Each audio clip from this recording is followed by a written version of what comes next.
ഭാര്യയ്ക്ക് താൽക്കാലിക ജോലി ഉണ്ട് എന്നതിന്റെ പേരിൽ മെയിൻ്റനൻസ് നിഷേധിക്കപ്പെടാൻ പാടുണ്ടോ? കേരളത്തിൽ നടന്ന ഒരു കേസാണ്.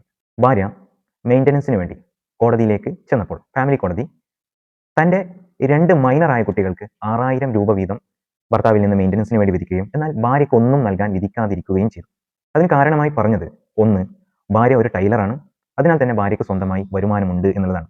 രണ്ടാമത്തെ കാരണം, ഒരു കാരണവുമില്ലാതെയാണ് ഭാര്യ തന്നെ ഉപേക്ഷിച്ചത് എന്ന ഭർത്താവിന്റെ വാദത്തെ അംഗീകരിച്ചു എന്നതാണ്.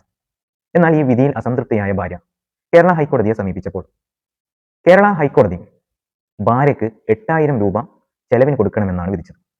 കാരണമായി കേരള ഹൈക്കോടതി ചൂണ്ടിക്കാണിച്ചത് ഭാര്യയ്ക്ക് ഒരു സ്റ്റഡി ആയ ഇൻകം ഉണ്ട് എന്ന് തെളിയിക്കുന്നതിൽ ഭർത്താവ് പരാജയപ്പെട്ടു എന്നുള്ളതാണ്. ഒക്കേഷണലായി ലഭിക്കുന്ന വരുമാനം ഒരിക്കലും നമുക്ക് പെർമനന്റ് ആയി കണക്ക് കൂട്ടാൻ കഴിയില്ല എന്നും അതിനാൽ തന്നെ ഭാര്യ സ്വന്തമായി വരുമാനം ഉണ്ടാക്കുന്നവളാണ് എന്ന് പരിഗണിക്കാൻ പറ്റില്ല എന്നും കോടതി തീർത്തും പറഞ്ഞു. മറ്റൊരു പ്രധാനപ്പെട്ട കാരണം, ഭർത്താവിന് ഒരു കാരണവുമില്ലാതെയാണ് ഭാര്യ ഉപേക്ഷിച്ചത് എന്ന വാദം നിലനിൽക്കില്ല എന്നുള്ളതാണ്.